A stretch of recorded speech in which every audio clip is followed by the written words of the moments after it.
de nuestro periódico El Nuevo Diario, porque cada día somos más. Mil gracias. Bueno, y para tratar, señores, este tema tan complejo que no es nada sencillo, aquí tenemos tres invitados especiales y muy queridos por nosotros. Está la licenciada Angélica García Ariza. Ella es magíster en psicología clínica y forense. También nos acompaña el licenciado Ernesto Filpo, abogado, fiscal y profesor, y el licenciado Gunter Lorenzo, él es costumbrista y psicólogo clínico. Bienvenidos todos a su casa. Gracias. Muchas gracias. Y gracias al público que siempre está en sintonía con el programa. Tú sabes que eso de que cada día somos más me gusta mucho. Se va a pegar la frase. Sí, cada día somos más. Patentízala legalmente. La vamos a poner. Claro. Sí, que ya se están utilizando frases que se decían en el argot común como para eslogan político. Entonces vamos a hacer ahora esto, Ernesto. Somos controversia, salud y mucho más. Cada día somos más. Un aplauso. Únete por una mejor sociedad. Así mismo. Bueno, yo voy a iniciar contigo, Ernesto. Excelente, pero me gustaría que sean primero las damas para... No, pero es contigo que yo quiero iniciar. Voy a romper el patrón aquí. Bien. Para que rompiendo paradigmas. Así mismo. Esto es un programa controversial y diferente. Llévalo suave. Gracias, doctor. Defíneme qué es violencia. Mira, violencia es toda actitud o todo comportamiento que se desprende de emociones sin control. Porque puede ser hasta hablada, puede ser hasta física, hasta escrita. O sea, la violencia es esas emociones que no le ponemos como el ring a los caballos, ¿verdad? Que se desbordan. Eso es básicamente lo que podríamos decir por violencia. La cual también tiene sus otras, ¿verdad? Que en este caso nos toca la violencia de género, violencia contra la mujer. Exactamente. Angélica, yo quiero por favor que tú me digas un tipo de violencia, por favor. La violencia psicológica, que incluye la parte de la violencia verbal, que incluye la parte de la violencia pasiva, que es una violencia que no percibimos, que no nos damos cuenta. Es cuando alguien, por ejemplo, te dice, mira, se hizo tarde porque tú tuviste la culpa por haber llegado tarde. Es cuando alguien te dice, mira, esa ropa te queda muy linda y con lo flaca que tú estás, por ejemplo, y cositas como esa, que muchas veces se le dice a la otra persona, eso va mermando la autoestima de la persona y lo hace de una manera pasiva, o sea, casi no se percibe como violencia, pero también es violencia. Licenciado Gunter, de los diferentes tipos de violencia que existen, por favor. Hay muchos tipos de violencia, pero la violencia tiene tres ramales principales, que es la violencia verbal, la violencia psicológica y la violencia física. De ahí se desprenden el resto de las demás violencias, porque la violencia, como comentaba Ernesto y Angélica, tiene que ver con ese movimiento rápido y brusco que persigue un interés personal y que no importa las consecuencias y las fronteras que tenga que romper, lo va a hacer porque tiene un interés personal, no le importa los sentimientos ni las emociones de los demás. Okay. No hay ni control. No, nada de eso. Ernesto, háblame un poquito desde tu punto de vista, ¿cómo está la violencia en la República Dominicana? Yo quiero enfocar en la parte jurídica, porque ya la parte que corresponde al individuo más le cae mejor a ustedes. Aunque yo sé que ustedes de cualquier tema pueden tocarlo. Ustedes están como el dominicano cuando está en apuro. Claro. Cuando necesita trabajar, sabe, le entra todo. No, yo hago lo que sea. Pone su currículum, que usted sabe hacer lo que sea. Bueno, honestamente, de manera judicial, porque el fenómeno de violencia en República Dominicana es prácticamente antropológico. O sea, nosotros tenemos raíces violentas desde que nos criamos y desde los tiempos de nuestra colonización. Pero en la parte jurídica, que es la que me atañe a mí, nosotros o el Estado, de manera indirecta o muy directa, todo lo contrario, es violenta con la persona en el trato al momento de tú acudir para recibir justicia o para recibir el auxilio del sistema. Por ejemplo, aunque parezca un poquito fuera como del grupo de lo que es violencia en sí, cuando una madre que está separada del padre del hijo y va a reclamar pensión, que yo creo que la mayoría de los casos de violencia intrafamiliar pasan ahí, o sea, ese es el génesis. ¿Por qué? Porque desde que esa madre tiene que ir a ese sitio, a un juzgado de paz, donde culturalmente se le dice a la mujer que cuando pone pensión lo que va es a azarar al marido. Claro. Eso es cultural. O sea, aquí no lo vemos como un derecho o una obligación que tiene que cumplir el padre que tiene el régimen de visita. Lo vemos como si fuera una ofensa, Sí. como si fuera una denigración, ¿verdad? Como, bueno, en fin.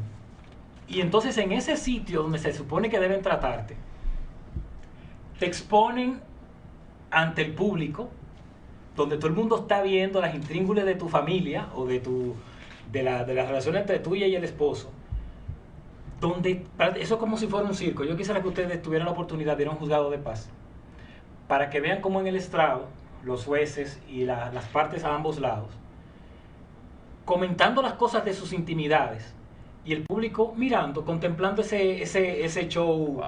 Esa obra teatral familiar deprimente y decadente, donde uno le dice, yo recuerdo hasta en una ocasión que un hombre le dijo, yo a ti hasta tu ropa íntima, vamos a decirle así, te compraba, y ahora tú me quieres a mí venir a traer para acá cuando yo te lo doy todo. O sea, es una situación donde ni siquiera llega a ser de paz, cuando se supone que usted tiene una obligación como padre por qué cumplir. Exacto. O sea, desde ese momento el Estado te está maltratando. Desde ese momentico. Entonces luego ya cuando esa etapa evoluciona por el mal manejo que le da el mismo sistema judicial, a tener que ir ya a una fiscalía para poner una denuncia porque ya hubo una agresión, Sí.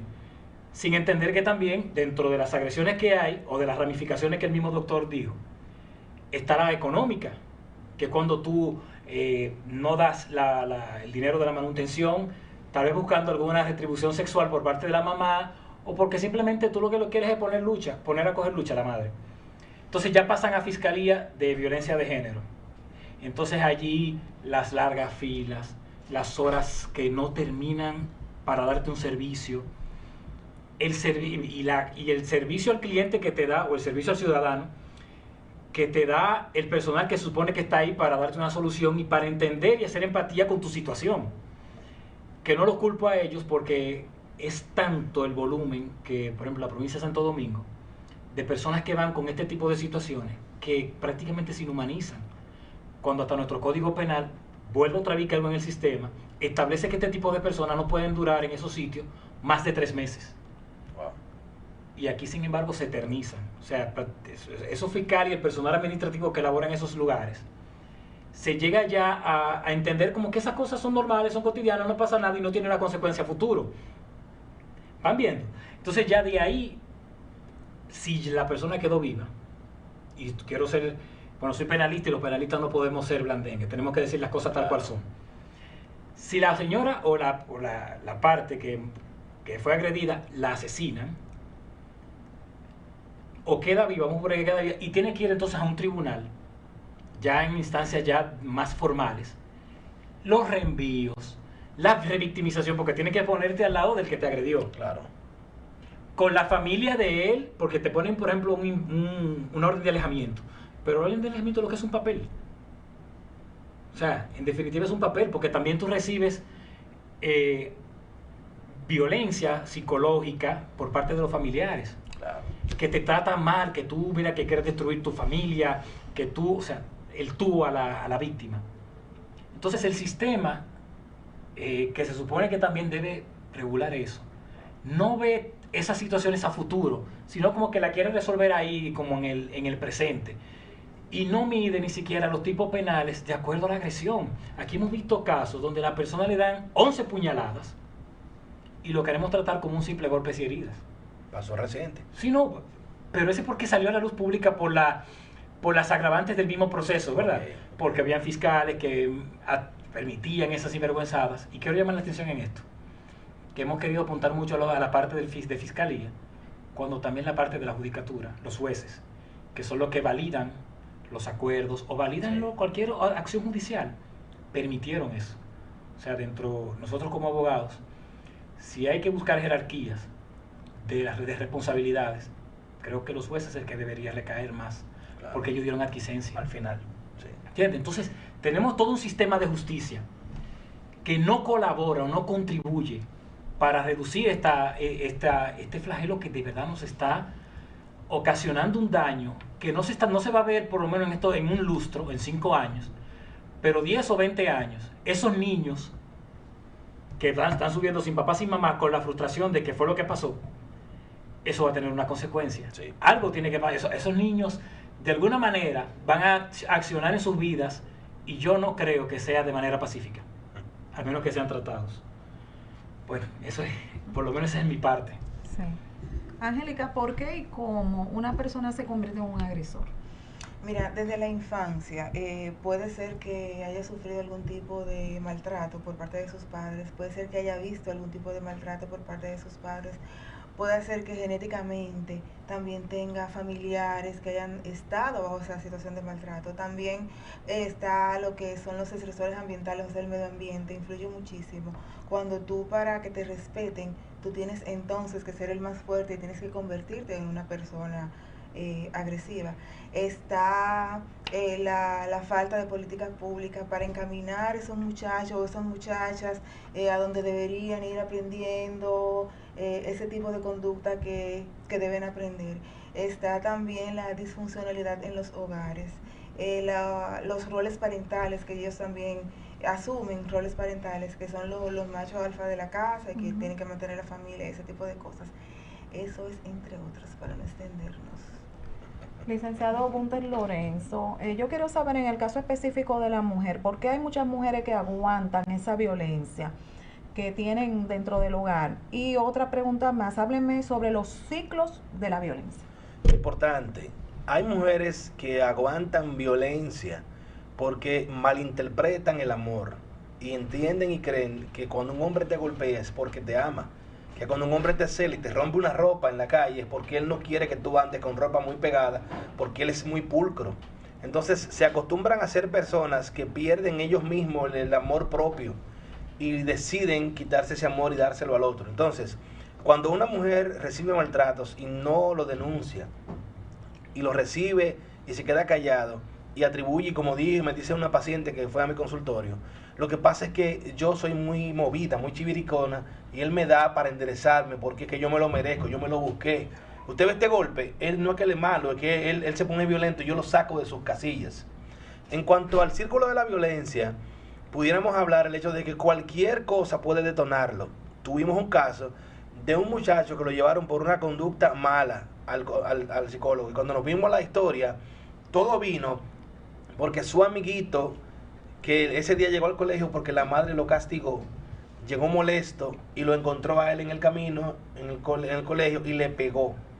Él molesto chocó con un amiguito y se le derramó el jugo arriba, y ahí vino un círculo. Los círculos de violencia son normalmente detonantes que producen que alguien le haga a alguien a otra persona. Por ejemplo, cuando yo hago una triangulación o cuando yo hago una proyección, usted me hizo algo a mí, pero usted es mi madre, yo no puedo pelear con usted. Yo encuentro un perro, le doy una patada, o encuentro a otro muchachito, le doy un golpe. Muchos de los círculos de violencia lo detonan personas que en algún momento fueron afectados, que no encuentran con quién descargar esa ira, con quién descargar esa impotencia que tuvieron porque no la manejaron cuando estaban pequeños, y lo que hacen es que la descargan con quien no deben. Proyección, ¿qué se llama? ¿Cómo es? Sí. O sea, lo digo por cultura general para el público que... Sí, y desplazamiento. ¿Cómo es que se llama? Una proyección o un desplazamiento. Proyección o desplazamiento, como de la ira o de las emociones. De las emociones. Por ejemplo, yo estoy molesto con la doctora y no puedo pelear con ella porque ella es mi jefa o es mujer. Y yo digo, me la cojo contigo y te hablo mal a ti. Pero realmente tú no tienes nada que ver. Yo tengo algo guardado que estoy haciendo un desplazamiento de ira hacia ti. Es para ella, pero es contigo. Son mecanismos de defensa que el inconsciente asume. Ese es uno de tantos mecanismos de defensa que el inconsciente asume para no sentir culpabilidad o para no sentir la ansiedad que te produce el hecho en sí. Nosotros tenemos mucho de eso entonces. Sí, todos tenemos. Ernesto, ¿consideras tú que deben de ser más severas las leyes relacionadas principalmente a lo que es asuntos en contra de la mujer o feminicidios, por ejemplo? Mira, honestamente, la culpa nunca va a estar en las leyes. La culpa va a estar en los que la aplican.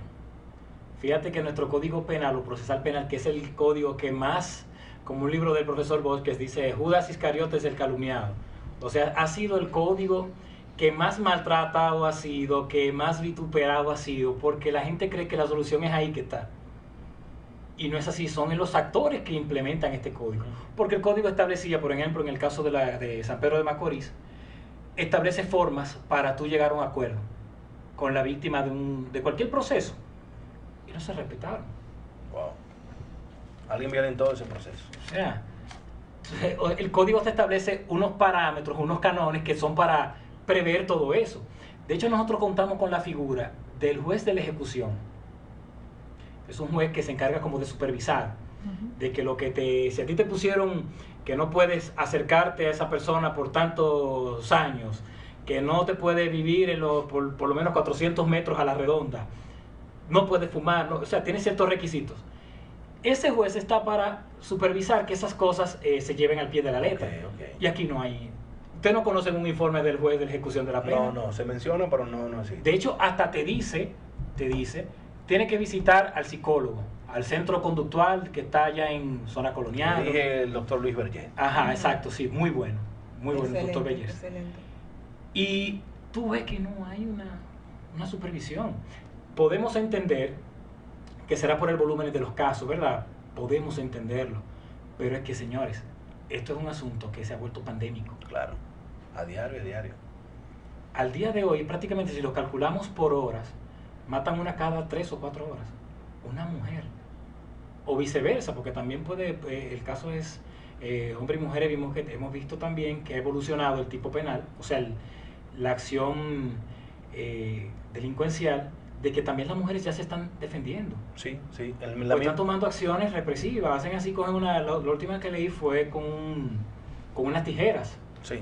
Que mató al esposo. Le dio 9 puñaladas, sí. Otra fue que le echó aceite. O sea, ya es una retaliación que hay de esta conducta. Sobre todo yo estuve en la cárcel de Najayo y muchas de las mujeres con las que tú hablas, muchas están por narcotráfico, pero muchas están porque son sobrevivientes. Sí. De un hombre que empezó a matarlas, a darles golpes y mientras las pullaba ya entendieron que tomaron algo y le quitaron la vida para sobrevivir. ¿No? Y se prepararon. Sí, se prepararon. Lo pusieron el arma abajo de la almohada o la pusieron en un sitio donde cualquier cosa podía fácilmente buscarla. Pero es porque tenemos judicialmente un sistema que lo que se está encargando más es de ser propagandístico, de darse publicidad, de darse bombos en la prensa y de querer tomar acciones. Yo recuerdo que en Procuraduría hace ya 8 años, o 6 o 7 años, que se empezó con la marcha esta de que cero tolerancia. Okay. El dineral que se gastó ahí, entre poloché, entre vallas, stickers, publicidad, una cosa... Y yo veía que en el Centro de Violencia de Género de la provincia de Santo Domingo, señores, una mujer llega a las 7 de la mañana, 8 de la mañana, y se va a las 6 de la tarde. Sin comer. Sí. Sin comer.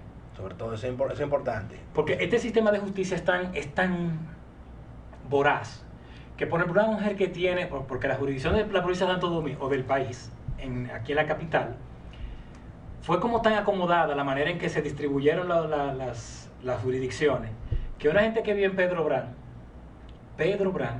tiene que ir al ensanche Osama. No puede ser. Para poder ser atendida por violencia de género. ¿Usted se imagina que esa mujer que económicamente dependa de un hombre, que tiene para un solo pasaje, que tiene, ahí mismo doctor, usted dio en el clavo, que tiene el ojo así, y tiene que ir a la ensanche Osama, que no le da, el pasaje no le da? No da. Porque nada más de salir del 9 aquí a la... Bueno, ahí son como 25 pesos. Sí. Y tiene que coger otro y para llegar al ensanche Osama, a ese donde está esa fiscalía. Y por lo general llega al tribunal para que entonces le digan que dónde tiene que ir. Sí, fíjate que yo me imagino que tú, te ha llegado mucha gente primero para decirte a ti. Mira, ¿dónde está esta fiscalía? No es allá. Y tiene que trasladarse a pies, con el ojo así, sin nada en el estómago, para después durar sentada 5, 6, 7 horas. Agréguele de que muchas de las sentencias se la daban a la dama para que se le entregara al agresor. Sí. Llévale ese papel y ahí le daban lo otro. No la sentencia ni siquiera. La cita. Sí. La cita.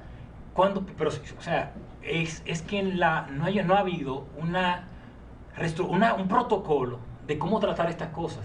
Esa es la palabra. No ha habido un protocolo, no se chequean los estándares, de dónde estamos fallando, no hay una retroalimentación, no hay una corrección de cómo mejorar sobre la marcha, por ejemplo. Y mira que estamos fallando mucho porque mira los resultados. Pero que ya le estoy diciendo, lo que se están encargando nuestras autoridades es de buscar como... El culpable. Sí, no, y digo para propaganda nada más.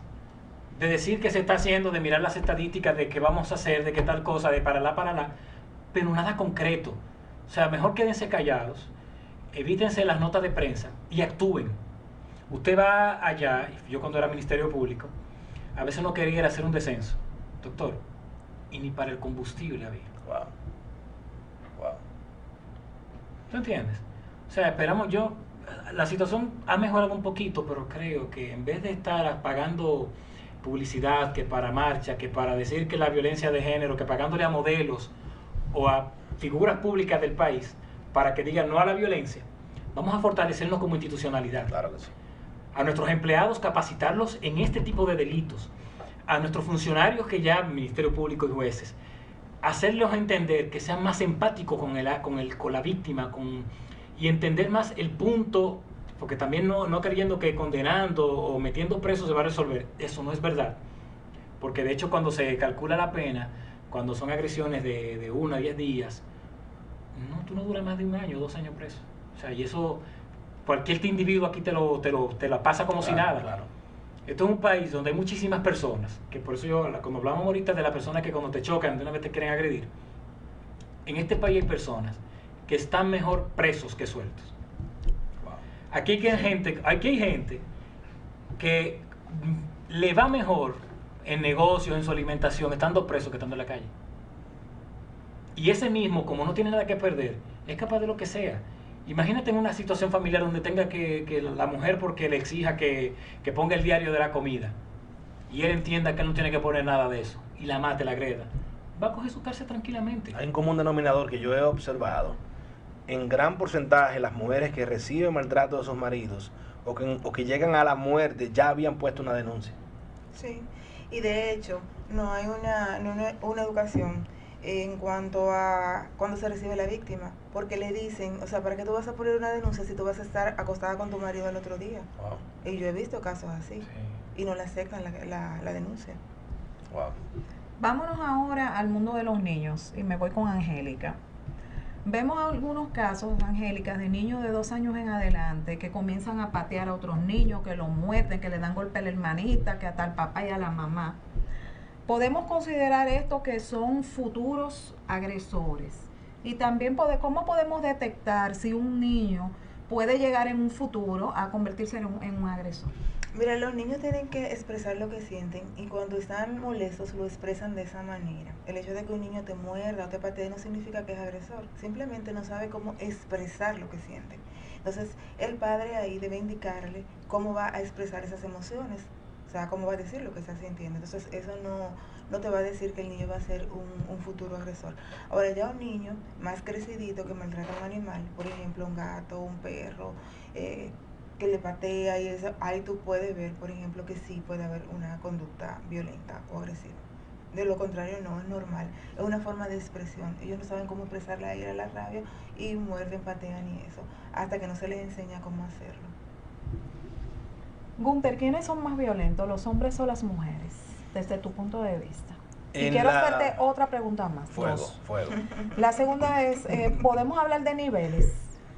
De niveles a nivel social, como tú manejas otra área también. ¿Podemos hablar que la violencia incide más en ciertos niveles que en otros? ¿Sí o no? ¿Y por qué? Y la otra pregunta que te hice. Las conductas que nosotros emitimos, la emitimos porque alguien nos la enseñó o la aprendimos porque la vimos. Los hombres no es que propiamente son más violentos que las mujeres, sino es que en la crianza que tenemos en la República Dominicana, nos enseñan que el hombre debe ser duro y que no puede mostrar signos de debilidad. Cuando yo me caía, mi mamá me decía a mí, no llores porque los hombres no lloran. Aguante ahí. Aguante ahí. Como un macho. Y aguante como un macho, que los hombres son. Entonces, esa alimentación de esa crianza no es que nos cría violentos, sino es que nos hace menos tolerantes al dolor, menos tolerantes a lo que es sensible. Dentro del punto de vista de la contextura física, el hombre tiene mucho mayor fuerza que la mujer porque es diseñado para hacer fuerza. Es el diseño que tiene. Agreguémosle a eso que lo que ha producido esta cultura de violencia son los paradigmas erróneos que la gente tiene. Fíjese que aquí la gente ve las novelas, las películas, las series y aún la música, el reggaetón, el dembow, todo apunta a la violencia. Te la voy a ratrillar, te la voy a entregar en la cara. El famoso cartel aquel, la casa aquella esa, la famosa casa que se rompe fácil, la casa de papel. Todo lo que nos rodea nos muestra una cultura de violencia y que todo lo que se obtiene por la violencia. Dentro de los niveles no pudiéramos medir quién es más o quién es menos. Sin embargo, la tasa en los hombres se da mayormente porque muchos de los hombres, por esta represión a la que lo llevan, de que no lloren porque los muchachos no lloran y los hombres no lloran, desarrollan lo que se llama poca tolerancia a la frustración. Y al tener poca tolerancia a la frustración, no manejan una situación de crisis, porque una niña cuando le ocurre algo simplemente llora y con eso se desahoga. Un niño se queda, ¿qué tú tienes? No tengo nada, estoy tranquilo. Y con eso que nos enseñan nos lleva a un modelo de que cuando tú estás grande, porque las emociones son naturales, la ira forma parte de nosotros, la alegría, la tristeza. Cuando yo reprimo una emoción, yo me convierto en una bomba de tiempo, en esa olla de presión que habían antes, que tenían un pitillo arriba, que cuando se le dañaba el pitillo, la olla explotaba. Sí. Entonces, lo que yo creo es que hay que reeducar a nuestros muchachos, enseñarles cuáles son los límites, enseñarles que tú como varón puedes llorar, pero que tú como varón puedes reír. Lo que yo entiendo es que no hay niveles. Tenemos una educación que nos ha formado así y tenemos mucho bombardeo, tenemos muchos paradigmas, hasta el punto de que hay aspirantes al Congreso Nacional y a puestos grandes que se han atrevido a decir que los estudios no son necesarios, que usted puede llegar a ser rico haciendo chistes o cantando dembow. Sin embargo, cuando ellos se enferman, sus hijos lo llevan donde el médico que estudió. Cuando hay un problema penal, buscan al abogado que se sentó a estudiar. Claro. Cuando hay un problema psicológico, buscan a la psicóloga que se sentó a estudiar. Entonces, yo creo que debemos rediseñar la sociedad para que eduquemos personas normales, comunes y corrientes. Licenciado Ernesto Filpo, esta pregunta es para ustedes dos, para la licenciada Angélica y para bueno, compartimos usted. la ñapa entonces. Sí. El concurso fue para el solo. Desde el punto de vista jurídico y psicológico, ¿a qué se debe que muchas veces las personas no defienden sus derechos? Bueno, comienza usted ahí. Mira, existe lo que se llama indefensión aprendida. Eso es a nivel de la sociedad. O sea, nos enseñan que no tenemos que defender nuestros derechos, ni siquiera lo conocemos, en primer lugar. En segundo lugar, nos enseñan que tenemos que estar tranquilitos, porque bajito, porque no se pase mucha bulla. Tú ves que tú vas a un sitio y alguien te da un servicio adecuado como debe ser, tú le das un regalo agradecidísimo. O sea, porque hizo su trabajo, tú le das un regalo agradecidísimo. Entonces, eso que se llama indefensión aprendida nos hace que nosotros no nos defendamos ante cualquier situación que pueda pasar, y eso tú lo llevas a todas las áreas de tu vida. O sea, tú lo extrapolas, por ejemplo, al ámbito laboral, tú le aguantas lo que sea el jefe o a quien te diga. En el ámbito amoroso, tú le aguantas lo que sea un hombre o una mujer lo que te diga, y por eso no te defiendes. Eso es algo ya como cultural. Bueno, desde el punto legal es por desconocimiento.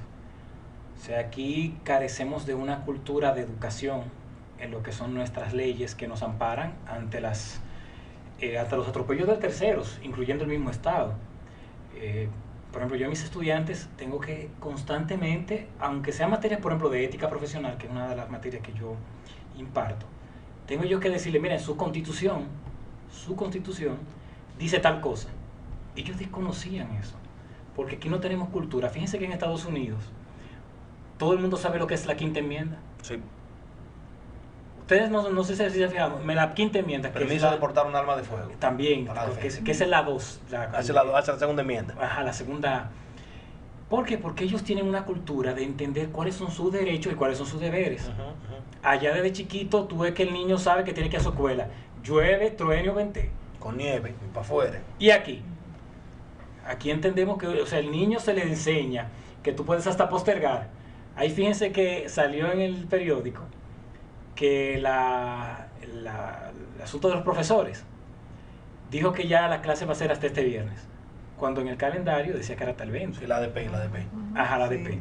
Óyeme, y aquí nadie dice, o ningún estudiante, o ningún un profesor con juicio propio, decir, pero señores, pero es que nosotros estamos coartando un derecho, que es el derecho a la educación, y quedamos en que tiene que ser hasta tal día para cumplir con el programa.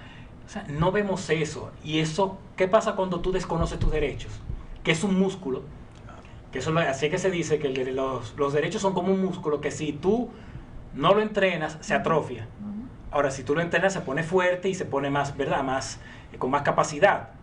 Entonces, cuando tú eres así, el mismo Estado y los que sí conocen los derechos, te utilizan, te atropellan, y como en ti no hay una lógica de que los derechos están para protegerte y tener consecuencias cuando te lo vulneren, aquí entendemos eso y por eso le dejamos así.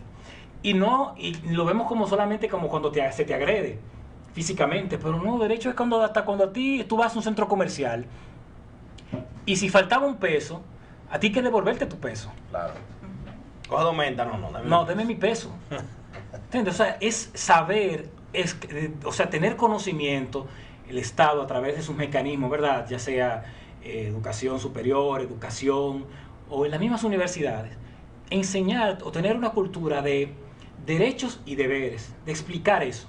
Pero aquí no lo hay, aquí cada vez más se van eliminando las horas de ese tipo de enseñanza, para ponerle en otras cosas que no es que sean menos importantes, pero no pierden rigor cuando estas que son las zapatas para construir un individuo más integral, la dejamos y la obviamos para poner otras cosas más light.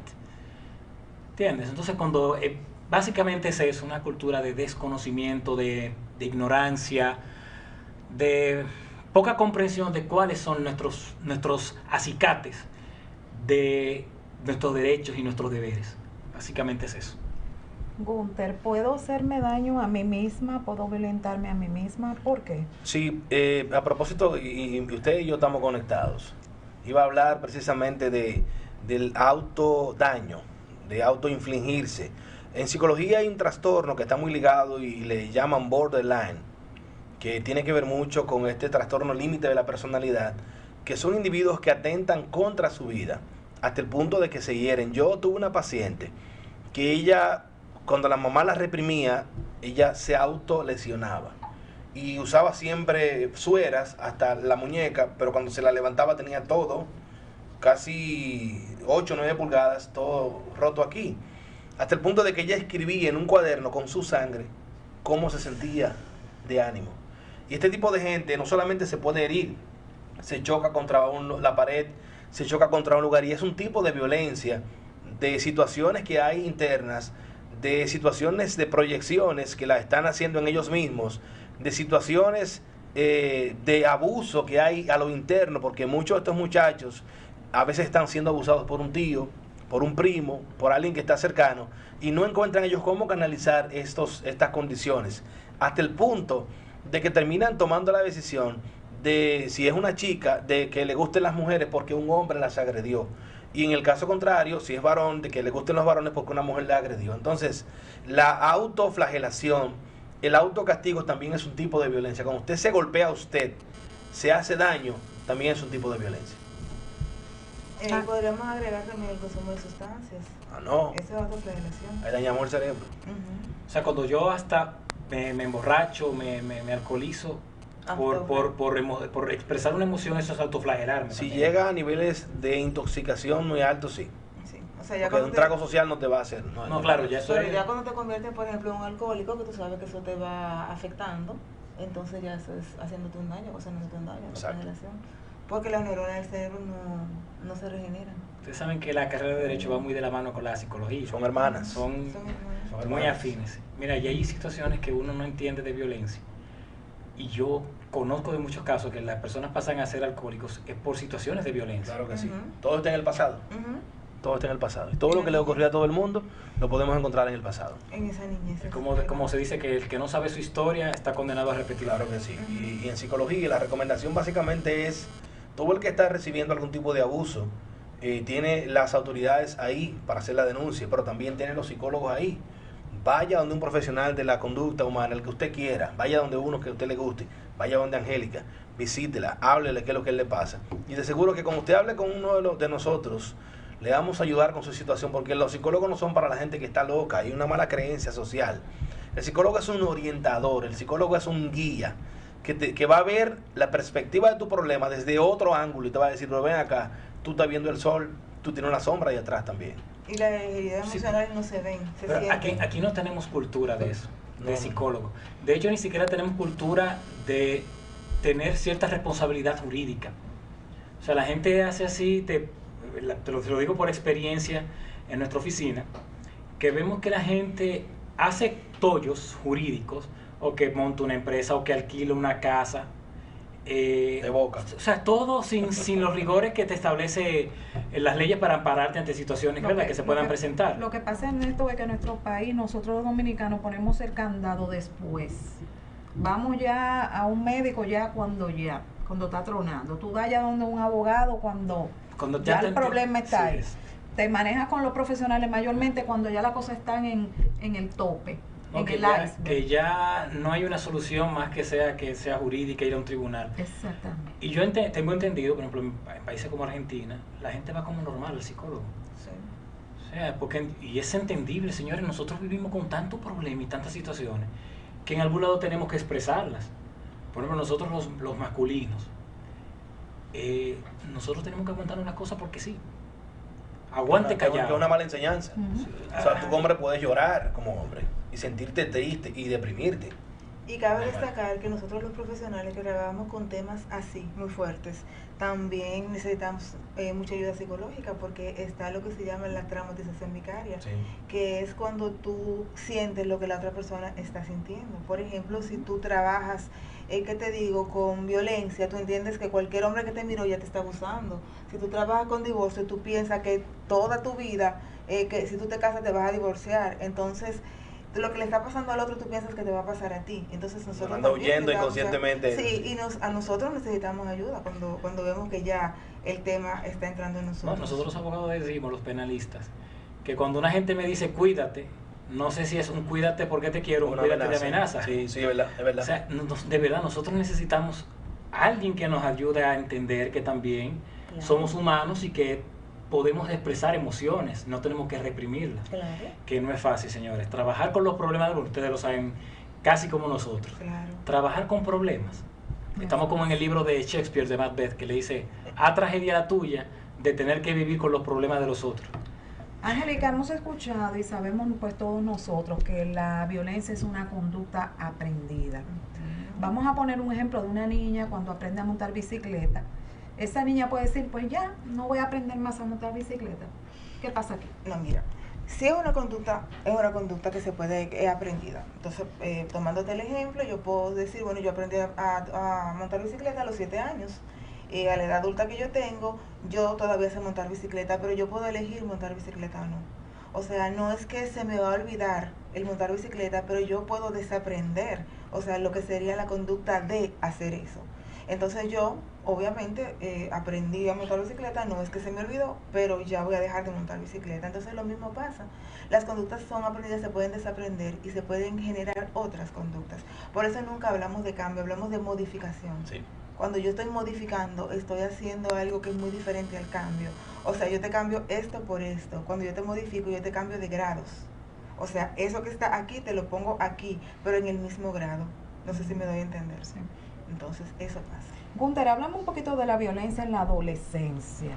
Es muy común, ¿qué ocurre aquí? ¿Por qué? La adolescencia es la edad de la explosión, la edad del descubrimiento y la edad en la que los adolescentes entienden que se lo saben todo. Entonces, yo lo que pienso es que la violencia en la adolescencia, como una conducta normal, puede ser emitida si ha sido observada previamente. Los adolescentes pueden ser rápidos, pueden ser activos, pueden ser muy enérgicos y eso probablemente no sea violencia. Ahora, un adolescente violento ha visto violencia.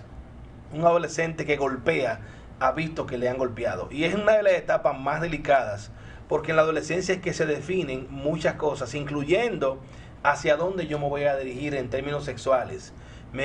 Se toman decisiones hacia dónde yo me voy a dirigir en términos de futuro.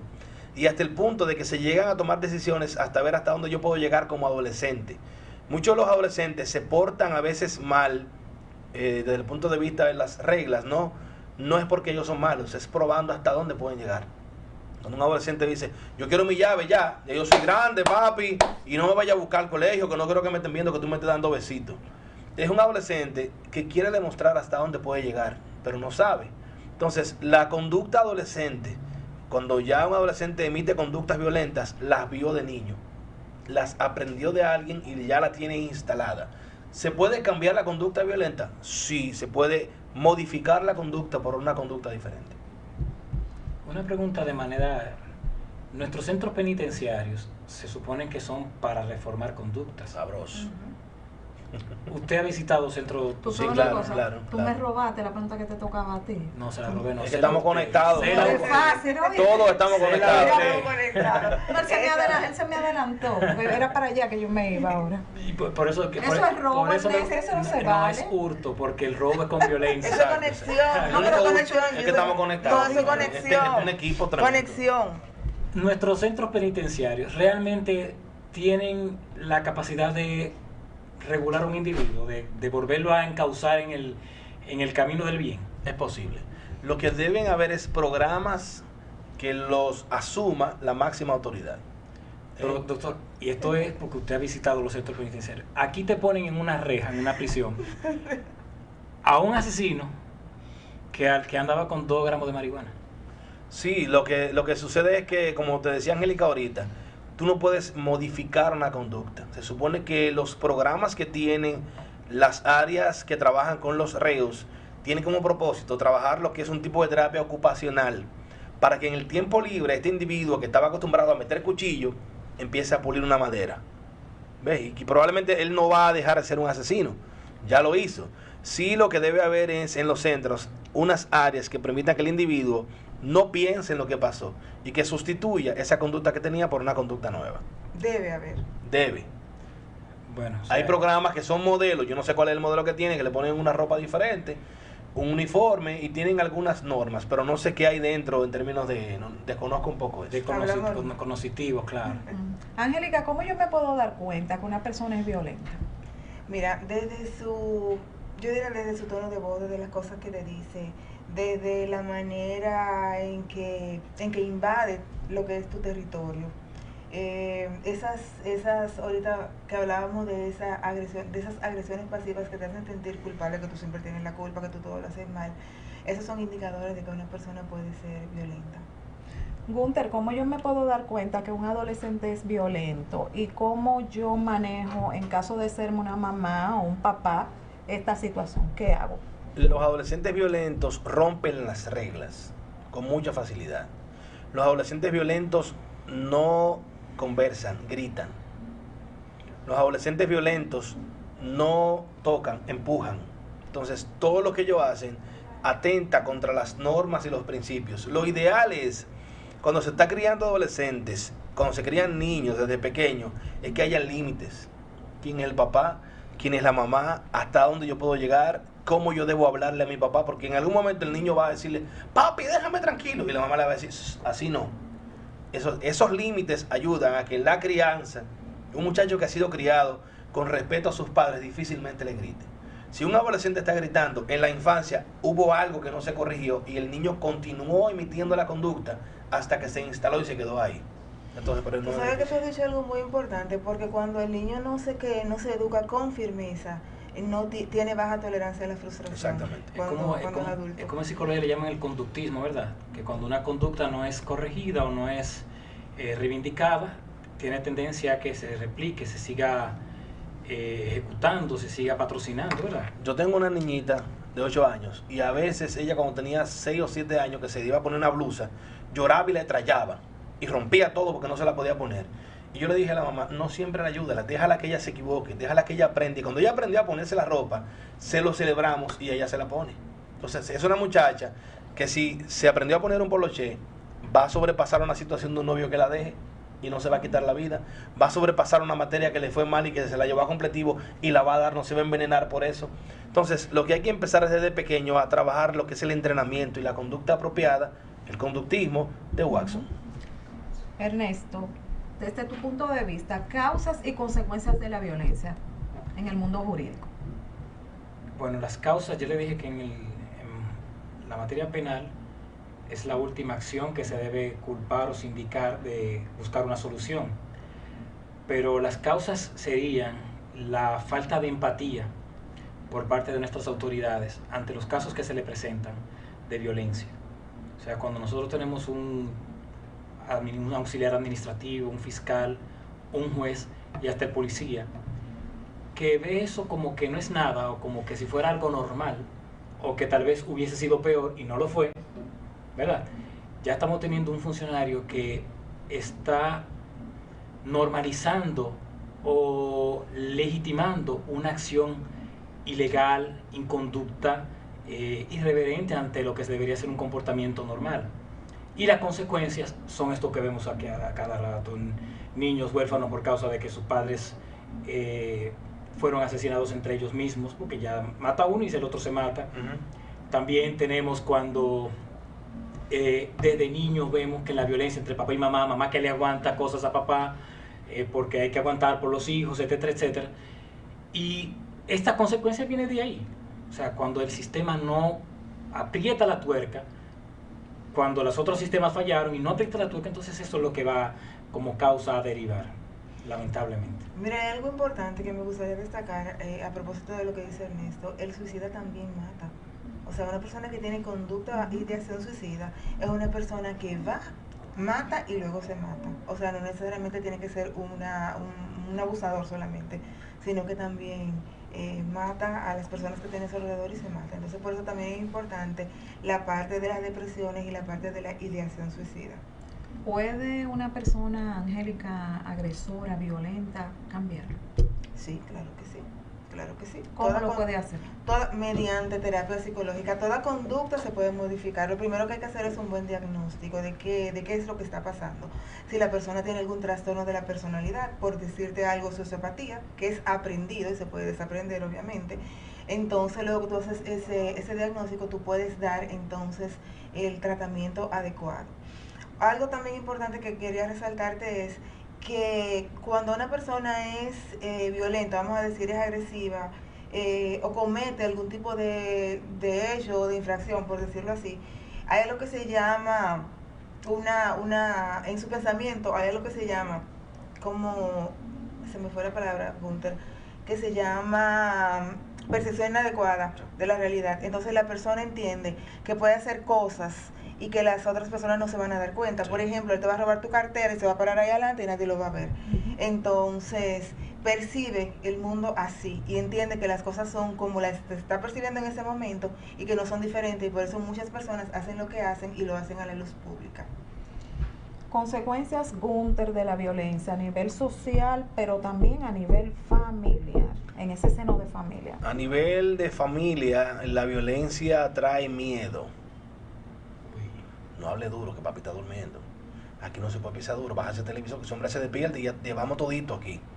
Entonces, te trae aislamiento social. Nadie quiere estar con el violento. Te trae conflictos de pareja y conflictos con los muchachos. Te trae conflictos en el trabajo. Y te trae conflictos con los amigos a nivel social, porque tú no puedes compartir, porque tú explotas. Hay un detalle importante, y es que el violento en algún momento pudiera tener doble personalidad. Ser un individuo amable en la calle y ser un individuo ogro en su casa. ¿Por qué? Lo que pasa es que este individuo tiene un hambre de autoridad y de respeto que a él se le debe, pero él lo produce a través del miedo.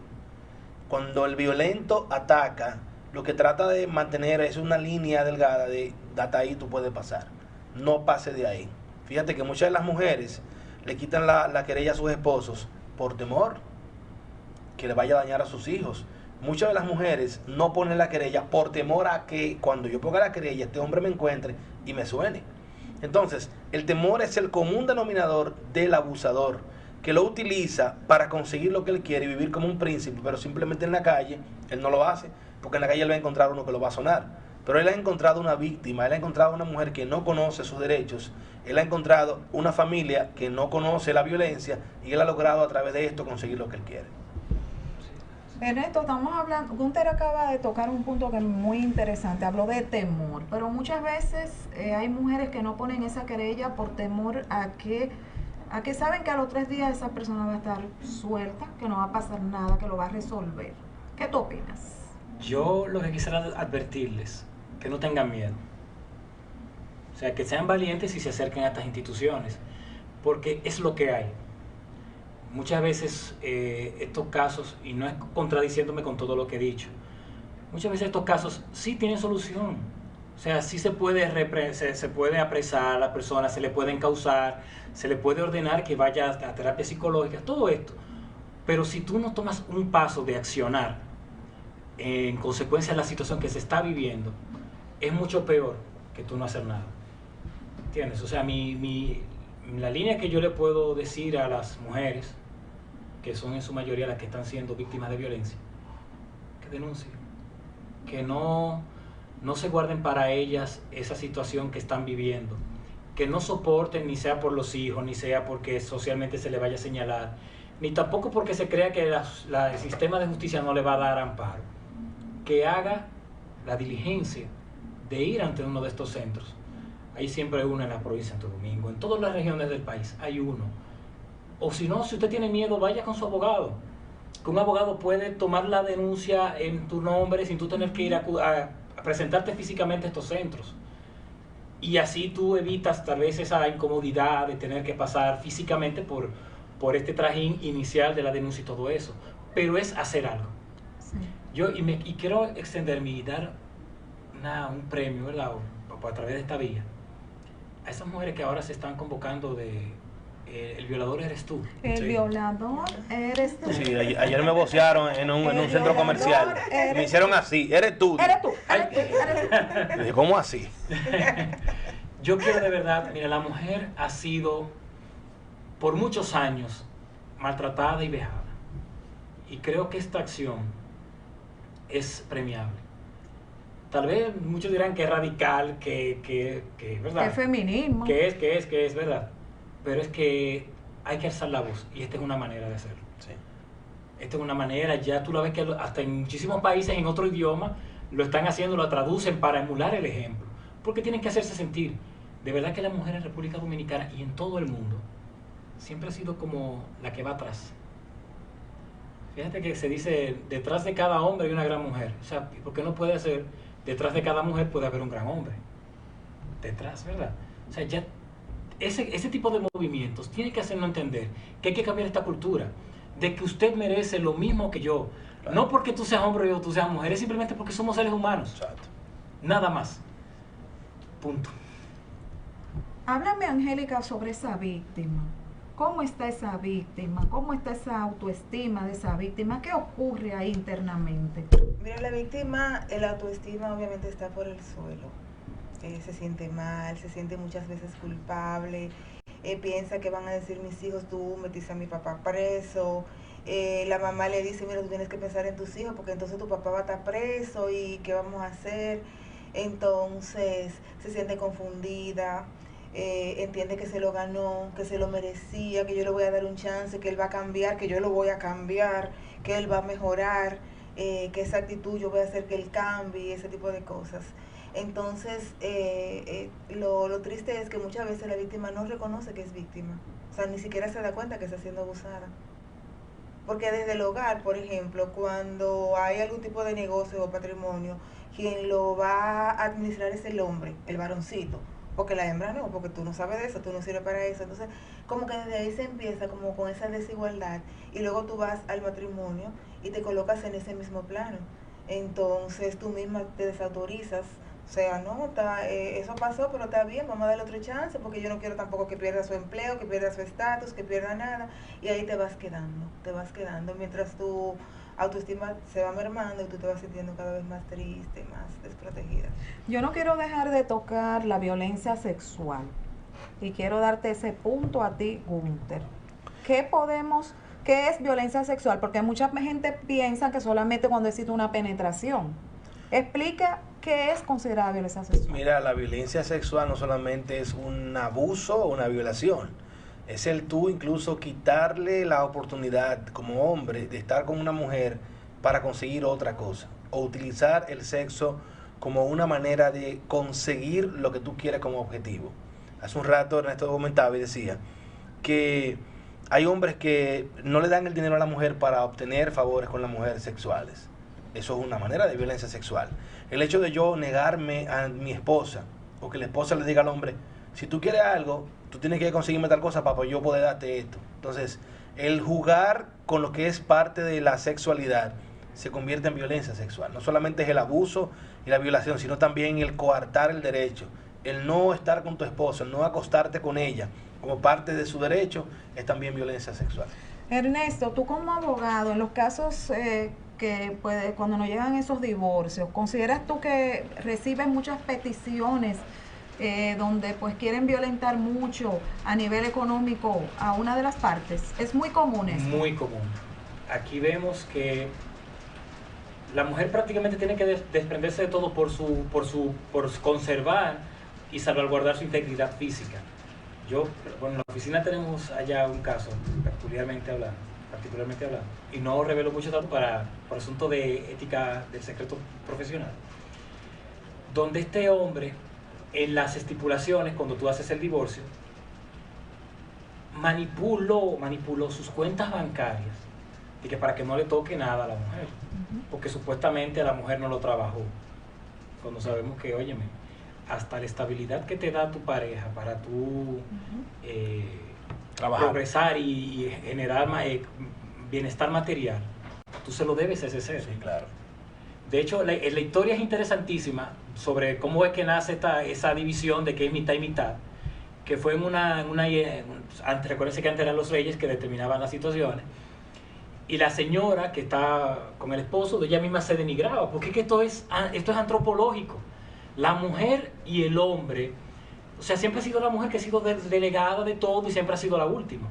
La mujer decía que ella no tenía nada que ver con la generación de la fortuna de este señor porque él era pintor.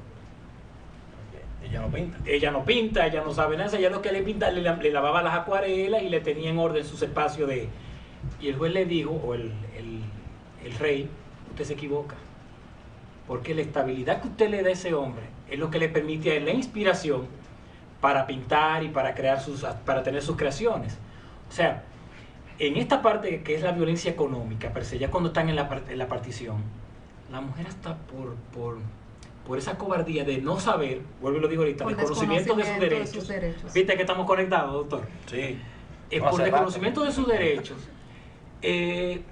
permiten que esas cosas les pasen y lo dejen así. Y de hecho, cuando están ante el árbitro, ante el juzgador, que el juez le pregunta, ¿ustedes tienen bienes económicos en común? La mujer dice que no, porque ella entendió que como no fue ella que los trabajó, o que no fue ella la que cobraba la quincena, no era ella que se depositaba el dinero, no le corresponde nada, y no es así. Por eso es que hay que exigirle y entenderle, hacerles entender a las mujeres que tienen que lanzarse, que tienen que botar ese miedo, y que tienen que formarse. Entender que usted puede acercarse a una oficina de abogados, hasta hay departamentos en fiscalía hasta que te orientan gratuitamente sobre esto, y tú no permitir que se te humille por 2 pesos que haya que darte. O sea, desconocimiento, señores, lamentablemente es el eje de todos estos problemas, es la falta de conocimiento, la ignorancia que hay. Exacto. Licenciado Bunte, prevención es un punto clave. Vamos a ver. La violencia se previene con mucho tiempo si tenemos buen ojo. Recomendación: a usted le gusta un muchacho, visítelo en su casa. Vea cómo él trata a su madre, a sus hermanos, cómo trata a sus compañeros de trabajo. Igualmente los hombres, cuando usted vaya a la casa de su esposa o a su novia, vea cómo trata a sus hermanos, vea cómo responde, cómo lo trata. Ante cualquier asomo de amenaza, cuando usted le tolera que un individuo que se mete con usted quiere cambiar como usted es, como lo conoció, es un indicador de que las cosas no pueden ir bien. Si usted la ha conocido de una manera, yo debo amarla a usted como es y celebrarla como usted es. El violento trata de cambiar las cosas a su manera porque tiene miedo. Entonces, lo que hay que tener es mucha alerta. Cualquier situación que usted vea que no es normal, si a alguien le falta el respeto, y lo importante es que las relaciones, antes de meterse con alguien, las cosas deben estar muy claras. Si somos novios, es novio, no esposo. Aquí tenemos una situación y es que no hay una barrera que defina ahora mismo eso. Aquí hay novios que duermen en la casa de las novias y la novia le lava la ropa. Y del sueldo ya viven incluso juntos, pero no tienen ningún tipo de compromiso ni papel legal. Entonces yo creo que las etapas hay que quemarlas. De novio se pasa a esposo. y de esposo se pasa a ser compañero permanente. Pero hay que estar muy prevenido con ese tipo de señales que vamos a ver en las personas. Una pregunta, y escúchame que yo te intervenga en tu rol. Pero puede o sea, ¿cómo una pareja que está en una relación de noviazgo delimitar esa convivencia? O sea, ¿cómo? Porque es que he visto que cuando nos tocan casos así donde pasan, ustedes saben que hay una ley que de la ley de concubinato, que también crea una especie como si fuera de matrimonio, sí, o crea los mismos similares vínculos como si fuera una relación matrimonial, o como para entenderlo comúnmente por papeles, ¿verdad? Uh-huh. ¿Cómo delimitar eso para que no pasar de un plano al otro sin como ese consenso, o sea, que sea hablado, que sea sopesado, conversado entre los dos para llegar a ese acuerdo? ¿Cómo hacerlo para evitar, o cuáles son estas señales? Mira, lo importante, yo recuerdo que en los tiempos que nuestros padres se casaron, antes eran amores que habían y se hacían cosas de novios. Lo que yo entiendo es que cuando no sabemos qué hacer, podemos buscar ayuda. Siempre hay alguien que te puede aconsejar. Tu papá, tu mamá, cómo se hacían las cosas. Yo creo que debemos volver a esos valores que teníamos desde el principio, que son los que han mantenido hasta ahora una sociedad que se quiere desviar, pero es bueno buscar ayuda. Hay matrimonios modelos que tienen mucho tiempo, eso es suficiente. Buscar parejas que tengan 20, 25 años de casado, como ustedes lo hicieron. Yo creo que el mejor ejemplo es el que vemos en gente que tiene mucho tiempo casada y no ha tenido problemas. No hay mejor ejemplo que ese. Tú sabes que yo le agregaría, Gunter, lo que es la comunicación, lo que son los acuerdos. Porque pasa que una pareja, o sea, uno puede estar pensando una cosa y el otro puede estar pensando otra cosa. Sí. Entonces a veces las cosas no salen como se esperan. Pero tiene que ver mucho con la comunicación, o sea, con la franqueza, con hablar de frente, con explicar cómo son las cosas y con los acuerdos que se van haciendo como pareja. También tiene que ver mucho con los valores en los cuales nosotros hemos sido educados, y ese patrón que hemos tenido en casa, que hemos visto, pero lamentablemente, Gunter, ahí tenemos como un choque entre lo que estamos viviendo en la actualidad, lo que la persona percibe, ¿verdad?, como relaciones abiertas, a esos patrones que poner esos tipos de límites. No, porque todo depende de la forma en que usted ha sido formado. Nosotros nos llevamos dentro de nuestra idiosincrasia nuestros valores. Y en base a eso exhortamos. Por ejemplo, yo soy de las que creo, yo soy de la vieja guardia. Yo creo que los novios hacen cosas de novios. Y los esposos hacen cosas de esposos. Sin embargo, yo no puedo llevar eso a consulta y decirle, no, ustedes deben ser, porque yo no soy un sacerdote. Yo no soy un pastor para aconsejar a las personas en cuanto a esto. Sin embargo, yo creo que lo que deben es buscar los modelos apropiados. Angélica decía que hay que conversar, que hay que poner límites, hasta dónde yo puedo llegar y hasta dónde yo no puedo llegar. Obviamente las cosas, la gente no está criando como en los tiempos de nosotros, que aunque somos unos muchachitos, por debajo de 30 todos, no, yo tengo nos criaron 15, bueno, la menor es usted, la menor es usted. No podemos volver a los tiempos en los que nos criaron a nosotros. Sin embargo, la comunicación, la observación, y cuando alguien te ama, no importando que tú tengas la nariz desabrochada o el pelo malo, entonces esa persona es la apropiada para ti. Yo creo que no seríamos un poco radical en cuanto si volviéramos atrás. Pues yo recuerdo que antes te ponían a tú una regla en el mueble para que tú no podías pasarte. Han cambiado sí, las cosas. O sea, por poner ese ejemplo simple, porque antes era muy radical. Antes era muy radical. Lo que entiendo es que debemos adecuarnos a los tiempos que vivimos, pero también respetando y entendiendo que el otro tiene derechos. Okay. Bueno, números de contacto y redes. Bueno, mi contacto en Twitter es @erfilpo. En Instagram es Ernesto Filpo, y mi teléfono celular y de nuestra oficina es el 829-807-5121. Licenciada Angélica. Angélica García Ariza en todas las redes sociales, y en el centro estamos en el 809-333-3353. Licenciado Gunter Lorenzo. @Gunter Lorenzo, me encuentra ahí en Twitter, también si pone en YouTube, ahí va a encontrar este programa también que va a estar en mis redes, ya casi. Y mi número de contacto es el 809-817-4135. Bueno, señores, y con todas estas informaciones hemos llegado al final de otra entrega más de su programa con la doctora Controversia, reiterándoles que mañana tienen una cita con nosotros. Somos Controversias, Salud y muchas cosas más. Hasta mañana, mis amores.